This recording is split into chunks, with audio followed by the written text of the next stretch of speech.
The next class of cruisers started by the U.S. was the seven 9,700-ton light cruisers of the Brooklyn class, beginning construction as the first 5 New Orleans were finishing and the last 2 were well underway.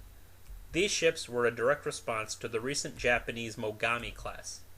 If the so-called tin-clad Pensacola's, Northamptons, and Portlands could be called light heavy cruisers, then the Brooklyns could be called heavy light cruisers.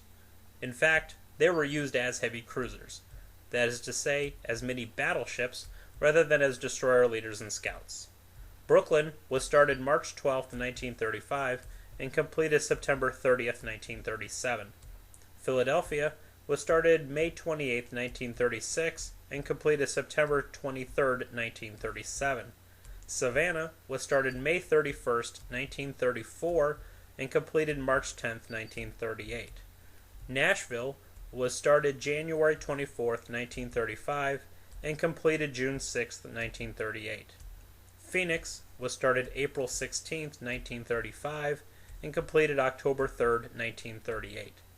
Boise was started April 1, 1935, and completed August 12, 1938.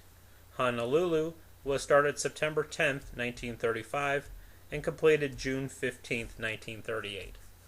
All were planned to be upgraded near the end of the war, with new secondary guns and blisters as they came in for repair of serious damage. While only Savannah got both following her damage in the Mediterranean, Brooklyn, Philadelphia, and Honolulu did receive the blisters. Light and medium AA, along with radar, was improved throughout the war. So successful was the design that it would be the basis for most following cruiser classes.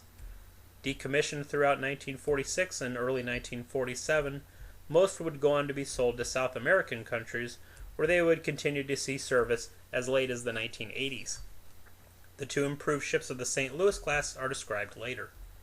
Main armament was a staggering 15 6-inch 47 caliber guns that fired a super heavy 130 as opposed to the Omaha's 105-pound shells in 5 triple turrets, 3 forward and 2 aft, with turret 2 raised to fire over turrets 1 and 3. Rate of fire was up to 7 rounds per minute per gun. Secondary armament was again 8 single, open, midship-mounted 5-inch 25 caliber AA guns, 4 mounts on either side of the ship. To free up room midship, aircraft handling was moved to the stern. 4 float planes could be launched from 2 catapults or stored in the below decks hangar. For propulsion, these ships used 8 boilers in 4 rooms. These generated 100,000 horsepower to drive the ships up to 33 knots. To save weight and space, the unit principle of putting an engine room between boiler rooms 2 and 3 was not used. Instead, auxiliary diesel generators were fitted to supply power in case all the boilers were knocked out. Armor was on par with contemporary heavy cruisers of the New Orleans class. Side armor was up to 5 inches thick. Deck armor was up to 2 inches. Turret armor was up to 6.5 inches. Barbette armor was up to 6 inches. Brooklyn spent the entire war in the Atlantic. She was on convoy escort duty when Japan attacked Pearl Harbor. She spent most of 1942 escorting convoys. In November 1942, she took part in the North African landings before returning to convoy defense. In 1943, she took part in the Sicilian and Italian invasions, where she provided fire support. In late 1944, she again provided fire support for the invasion of southern France. Returning to the East Coast in November 1944, she would spend the rest of the war in overhaul and training. Philadelphia was at the Boston Naval Yard undergoing overhaul when the Japanese attacked Pearl Harbor. She would also spend the entire war in the Atlantic. She spent most of 1942 escorting convoys and then providing fire support for the North African invasion. In 1943 and 44, she provided fire support for the Sicilian and Italian and southern France invasions. She also was in overhaul when the war ended. Savannah was in New York Harbor on December 7, 1941. She spent most of the first half of 1942 on patrol in the Atlantic. In late 1942, she provided fire support for the North African invasion. In the first quarter of 1943, she sailed to the southern Atlantic to hunt German commerce raiders. Next, she sailed to the Mediterranean to cover the Sicilian and Italian invasions. On September 11, 1943, she was hit by a 3,000-pound Fritz radio-controlled glide bomb off Salerno. Penetrating turret 3, the damage was severe. Holes were blown in the keel and out her port side. Only determined damage control saved the ships.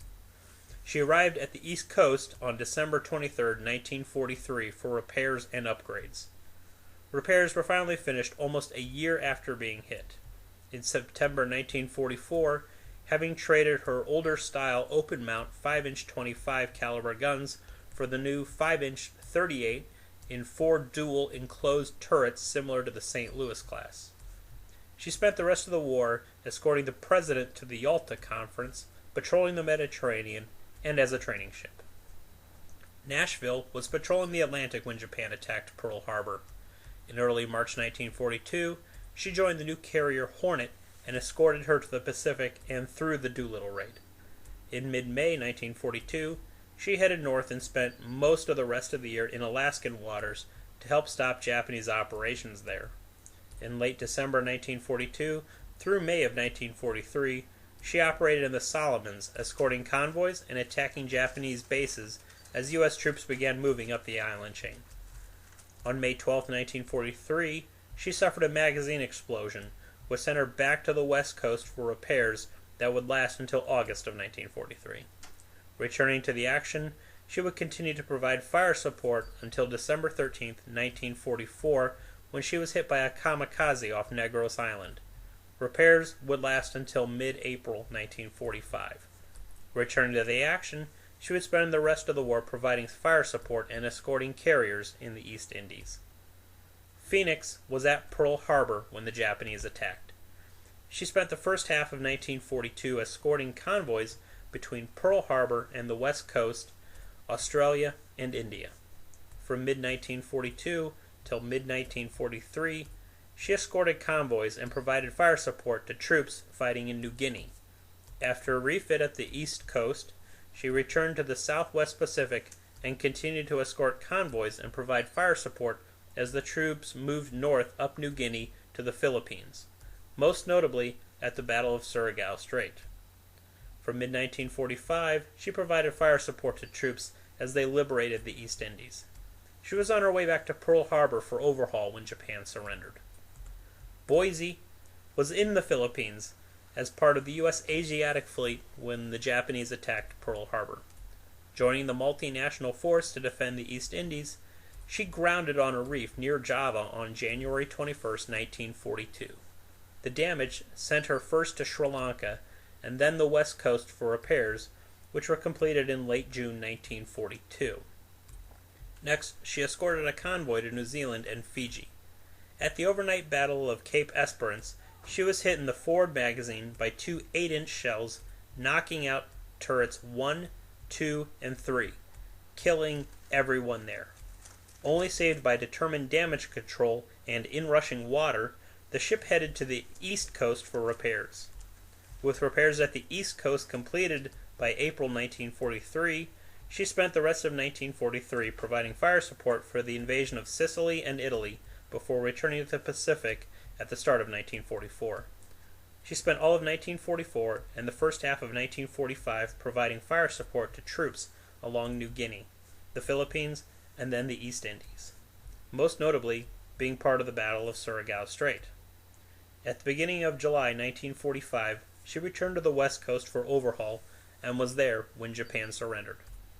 Honolulu was at Pearl Harbor when Japan attacked. From January 1942 until late May 1942, she escorted convoys between the U.S. and Australia. From June of 1942 till November, she was in Alaskan waters to stop Japanese operations there. From November of 1942 till July 1943, she operated in the Solomons, taking part in the battles of Tassafarunga and Kula Gulf. At the overnight Battle of Kolombangara, she was hit by a 24-inch long lance torpedo that sent her to the west coast with her bow blown off. Returning to action in mid-December 1943, she continued to provide fire support for invasion after invasion. On October 20th, 1944, she was hit by an aircraft torpedo while covering the Leyte invasion. Returned to the East Coast, she would sit out the rest of the war being repaired.